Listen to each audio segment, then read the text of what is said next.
জয় জয়তে আজি সভাখনত সমবেত হোৱা আপোনালোক সকলোটিলৈ মই মোৰ গভীৰ শ্ৰদ্ধা আৰু কৃতজ্ঞতা জ্ঞাপন কৰিছোঁ।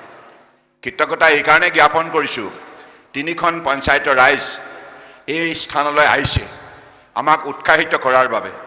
নিৰ্বাচনী প্ৰচাৰ সভাত জনতাৰ উপস্থিতিয়ে জনপ্ৰতিনিধিক উৎসাহিত কৰে আৰু আপোনালোকে এইখিনি মৰম স্নেহ প্ৰদৰ্শন কৰাৰ বাবে প্ৰতিগৰাকী উপস্থিত ব্যক্তিৰ শ্ৰীচৰণক মই গভীৰ কৃতজ্ঞতা জ্ঞাপন কৰিছোঁ।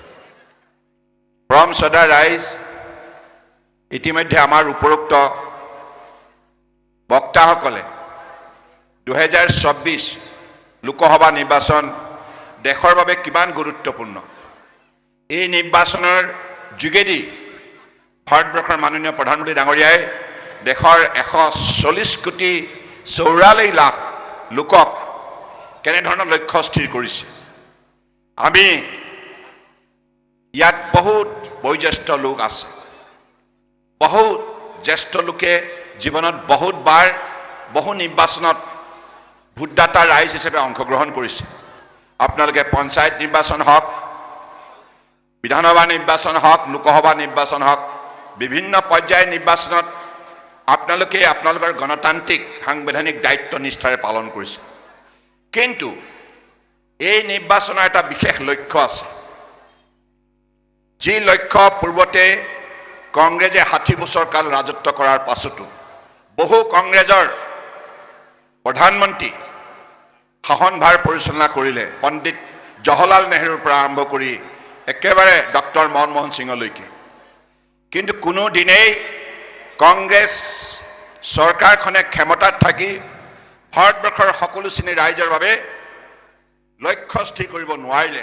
যদি সেইবাবে এই পৃথিৱীৰ বুকত এখন সমাজ আগুৱাই যাব লগা হ'লে প্ৰথম চৰ্তটো হৈছে যাতায়াত আৰু যোগাযোগ।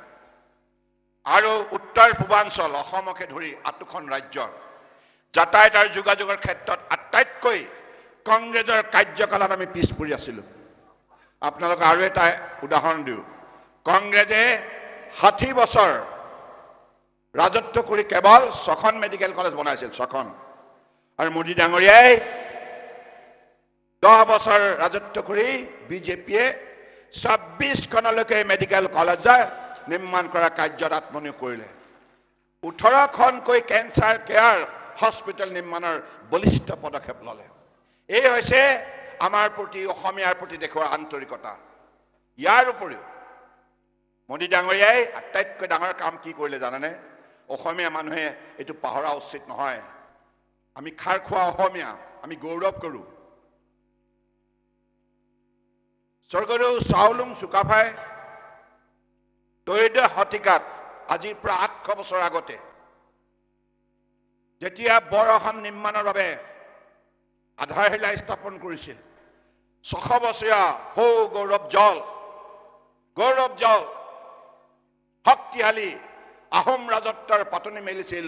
সেই সময়ত তেখেতে কি কৰিছিল? 7 ৰাজ মাৰি 1 ৰাজ কৰা, অৰ্থাৎ অসমৰ বুকুত বসবাস কৰা সকলো খিলঞ্জীয়া ভূমিপুত্ৰক লগত লৈ বৰ অসম নিৰ্মাণৰ শক্তিশালী আধাৰশিলা স্থাপন কৰিছিল। আৰু এই আধাৰশিলা ইমান শক্তি আছিল যে 800 বছৰ কাল আজি আমি সকলোৱে তেখেতৰ মহান মানৱীয় নীতিৰ দ্বাৰা একেলগে অসমীয়া জাতি জনগোষ্ঠীয়ে বসবাস কৰি আমাৰ গৌৰৱ আমি বৃদ্ধি কৰাৰ কামত 21 শতিকাত বলিষ্ঠ পদক্ষেপ লৈছোঁ। অসমীয়াৰ স্বাভিমান বৃদ্ধি হৈছে আৰু অসমীয়াৰ স্বাভিমানক লৈ গীত ৰচনা কৰা, আমাৰ নদ নদীক লৈ, জান জুৰিক লৈ, কুলি কেতেকীৰ মাতৰ সুৰত অত্যন্ত উদ্বুদ্ধ হৈ সুধাকন্ত ডক্টৰ ভূপেন হাজৰিকাই অসমীয়া জাতীয় জীৱনৰ গীত গাইছিল, একতাৰ গীত গাইছিল, মানৱতাৰ গীত গাইছিল। সেইগৰাকী মহান শিল্পী সুধাকন্ত ডক্টৰ ভূপেন হাজৰিকাই জীৱন কালত উত্তৰ পূৰ্বাঞ্চলৰ সমন্বয় গীত ৰচনা কৰিলে। বিশ্বৰ ভগলাৰ পৰা আৰম্ভ কৰি মিছিছিপি, ব্ৰহ্মপুত্ৰ, বৰাক, এই বিভিন্ন নদ নদীৰ হৈ পৃথিৱীৰ বুকুত এনে গান ৰচনা কৰিলে যি গানে পৃথিৱীত মানৱতাৰ অনুভূতি বৃদ্ধি কৰাৰ কামত সহায় কৰিলে। সেইগৰাকী মহান মানৱদৰ্বী শিল্পী মৃত্যুৰ পাছত তেখেতক অসমীয়া ৰাইজে ক'লে আমাৰ হিয়াৰ আমঠু ভূপেন দা তেখেতক ভাৰতৰত্ন প্ৰদান কৰিব লাগে। ভাৰতৰত্ন অসমীয়া জাতীয় চেতনাৰ উদ্বুদ্ধ হৈ গীত ৰচনা কৰা তেখেতৰ অমৰ সৃষ্টিক মৰ্যাদা দিয়াৰ বাবে কংগ্ৰেছৰ কাৰ্যকালত অসমৰ ৰাইজে অসমীয়া ৰাইজে আবেদন জনালে তেখেতক ভাৰতৰত্ন দি সন্মান যাচক, মৰণোত্তৰভাৱে মৃত্যুৰ পাছত হ'লে সন্মান যাচক। কিন্তু কংগ্ৰেছ চৰকাৰে গুৰুত্ব নিদিলে, অসমীয়া মান সন্মান স্বাভিমানক তিৰস্কাৰ কৰিলে, অৱজ্ঞা কৰিলে। সেইকাৰণে ভূপেন দাক কংগ্ৰেছ চৰকাৰে ভাৰতৰত্ন দিব নোৱাৰিলে। কিন্তু ভাৰতৰত্ন যদি কোনোবাই দিলে, আপোনালোকৰ আশীৰ্বাদত ময়ো মুখ্যমন্ত্ৰী হৈছিলোঁ, আপোনালোকৰ মনত আছে 2016 পৰা 2021লৈকে। সেই সময়ছোৱাত মই এই প্ৰস্তাৱ অসমীয়া ৰাইজৰ হৈ ৰাখিলোঁ নৰেন্দ্ৰ মোদী ডাঙৰীয়াৰ আগত। আৰু নৰেন্দ্ৰ মোদী ডাঙৰীয়াই তেতিয়া ক'লে, চিন্তা নকৰিবা সোণোৱাল सर्बानंद, निश्चित रूप से मैं भी भूपेन दा का गीत बहुत पसंद करता हूं। गंगा मामा पद्माया मामा, ओ गंगा তুমি বৈশ্য কেন, বিভিন্ন ভাষাৰে তেখেতে গীত ৰচনা কৰি ভাৰতবৰ্ষৰ জনতাৰ হৃদয় জয় কৰিছিল। সেইগৰাকী মহান শিল্পীক মৰণোত্তৰভাৱে ভাৰতবৰ্ষৰ সৰ্বোচ্চ অসামৰিক সন্মান ভাৰত ৰত্ন দাছিলে। অসমীয়াৰ মান সন্মান স্বাভিমানক স্বীকৃতি প্ৰদান কৰিলে। এইখন হৈছে বিজেপি চৰকাৰ।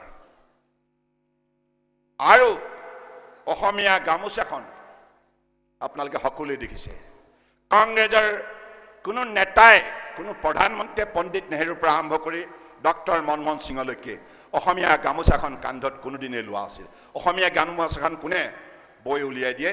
অসমীয়া আমাৰ প্ৰাণ শ্ৰদ্ধা শিপিনীসকলে, আই মাতৃসকলে তাতেই সপোন ৰচনা কৰে আৰু তাতেই অসমীয়া মহিলাৰ দক্ষতা প্ৰকাশ পায়, শালীনতাবোধ প্ৰকাশ পায়, শিষ্টাচাৰ প্ৰকাশ পায় আৰু সাংস্কৃতিক মনৰ উজ্জ্বল এটি উদাহৰণ দাঙি ধৰে অসমীয়া মহিলাসকলে, আইসকলে। সেই গামোচাখনক যদি বিশ্বৰ মঞ্চত কোনোবাই আটাইতকৈ মৰ্যাদা সহকাৰে স্বীকৃতি প্ৰদান কৰিলে, সেইগৰাকী হৈছে মহান নেতা নৰেন্দ্ৰ মোদী ডাঙৰীয়া।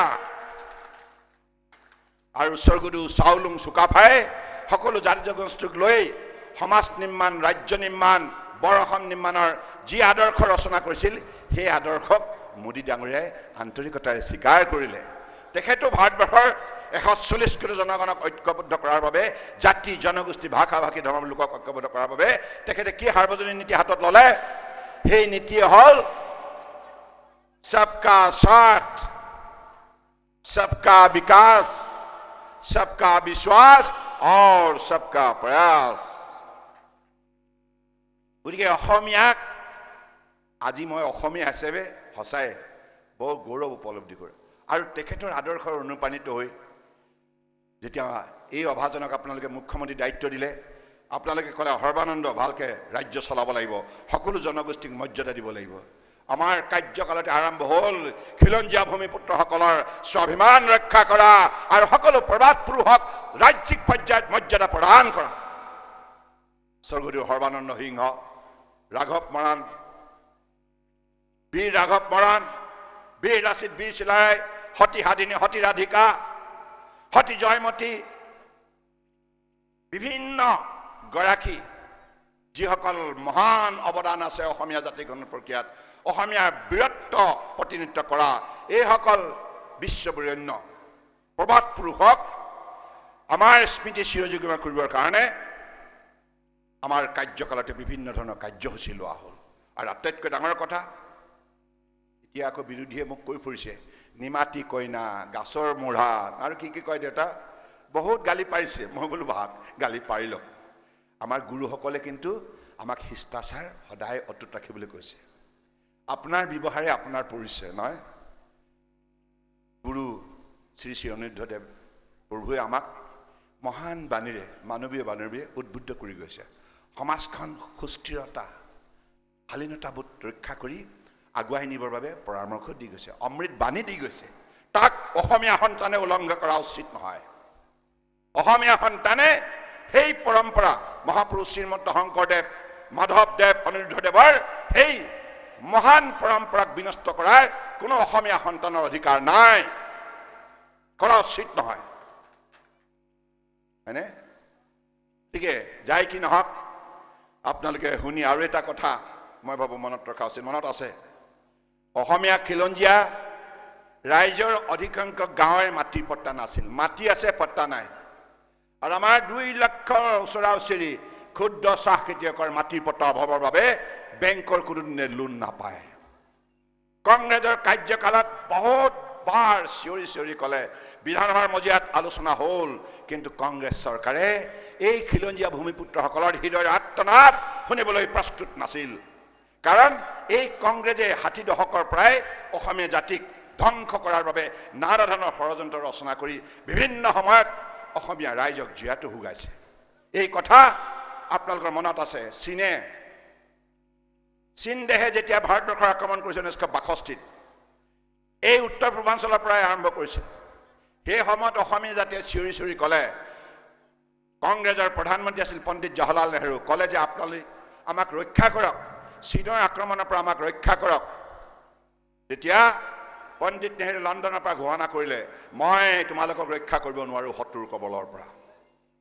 My heart goes to the people of Assam. মোৰ অন্তৰখন গৈছে, কিন্তু মই সেনা বাহিনী দি তোমালোকক নিৰাপত্তা শত্ৰুৰ কবলৰ পৰা ৰক্ষা কৰিব নোৱাৰো। এই হৈছে